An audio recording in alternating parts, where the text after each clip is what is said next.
आशीष बाबा, जय बाबा, जय शिवा। जय भवानी, जय शिवाजी। भारत को क्या जानना चाहिए मराठा हिस्ट्री के बारे में? सब कुछ जानना चाहिए क्योंकि वो नींव है। दिवाली का पहला दिया हम शिवाजी महाराज को लगाते हैं क्योंकि जिसकी वजह से हमारे मंदिरों की दिए आज लगते हैं वो शिवाजी महाराज। बूम। संभाजी महाराज की दहशत एक्चुअल में इतनी थी कि पुर्तगालियों ने लिख के रखा है, सोना का युद्ध चल रहा था तो संभाजी महाराज 600 लोगों के साथ में वहां पे आए। He was entering like a gangster, दोनों हाथों में तलवारें हैं। किसी की हिम्मत नहीं हो रही है कि मराठों के आर्मी के ऊपर एक भी गोली चला, क्योंकि उनको पता था कि अगर मराठों के राजा साहब ने अभी मारा तो मराठा हमको इतना मारेंगे कि हम आज ही के आज ही हमें भारत छोड़ के जाना पड़ेगा।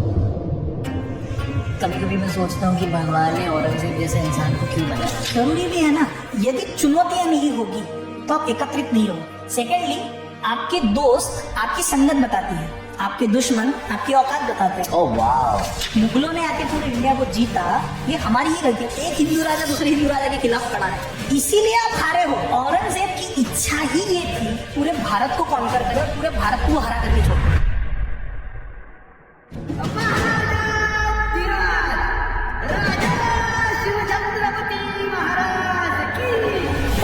खबर आई है कि भाई शिवाजी ने अपने आप को राजा घोषित कर दिया है।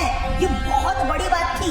औरंगजेब कहता है कि हमारी तरह खाना खजाना गोला बारूद शिवाजी के पास तो नहीं है, फिर भी उसे फतेह हासिल होती है। जानते हो क्यों?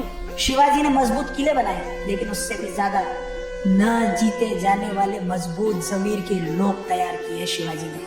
हुकूमत करना है तो शिवा का चलन सीखो। हम खुश नसीब है कि हमें दुश्मन भी मिला तो शिवाजी से।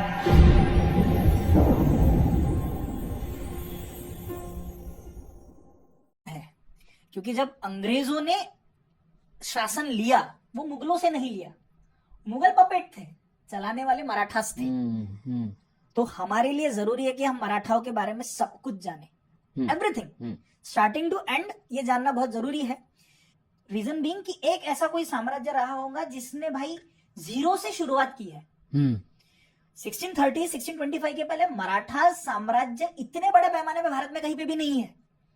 आई एम नॉट सेइंग कि राजपूत नहीं थे, राजपूत थे, राजपूतों की अपनी वंश थी, वंश परंपरा थी, राजा बनते थे, जाते थे, आते थे। लेकिन छत्रपति शिवाजी महाराज ने जो नींव रखी, पहला ऐसा राजा कि इतने सारे इन्वेडर आपको घेर के बैठे हुए हैं और कोई नया राजा राज्य स्थापित कर रहा है, आपको न्यू टाइमलाइन दे रहा है, आपके पूरे डे टू डे लाइफ में जितने भी शब्द आप इस्तेमाल करते थे, लेटर्स आप इस्तेमाल करते थे, वो सारे के सारे पर्शियन भाषा में होते थे।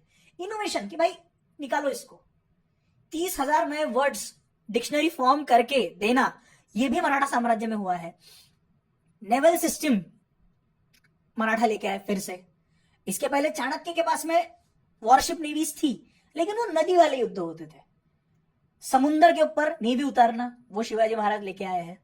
कई ऐसी टेक्निक्स, गोरिल्ला वॉरफेयर को बहुत स्विफ्टली यूज करना, इसके पहले किए हैं, लेकिन इस तरह से करना कि बड़े बड़े मिलिट्री उसका एग्जाम्पल ले।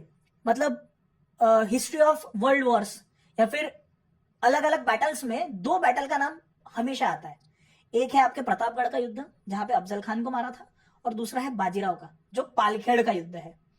तो फील्ड मार्शल मॉन्टमेरी बर्नार्ड करके हुए हैं, उन्होंने इसका उल्लेख किया, he was in world war 2, कि किस तरह से बाजीराव ने पालखेड़ में युद्ध जीता, वो क्या रणनीति रही होगी, वो आज भी अमेरिका में या अब्रॉड में उनके मिलिट्री वाले लोगों को पढ़ाया जाता है। तो हम क्यों ना पढ़े सर?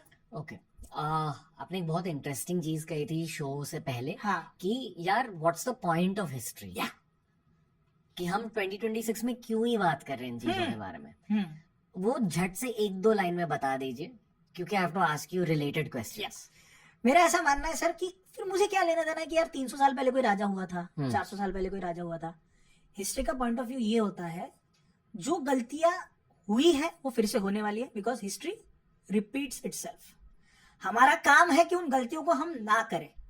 यदि किसी व्यक्ति को आगे जाके कुछ भी करना है जिंदगी में बड़े पैमाने पे, राइट, किसी को बिजनेस में आना है, पॉलिटिक्स में जाना है, हर जगह का अपना पॉलिटिक्स होता है। आप यदि केस स्टडीज पढ़ के जाओगे, हिस्ट्री क्या है in the end, case studies है ना। आप अगर केस स्टडीज पढ़ के ही जा रहे हो, वो आप ही के लिए फायदे वाला है। अदरवाइज आप गलती करोगे फिर सीखोगे, गलती करोगे फिर सीखोगे, गलती करोगे वो फिर से सीखोगे नहीं। पढ़ो, जानो, समझो, बहुत चीजें आती है सर।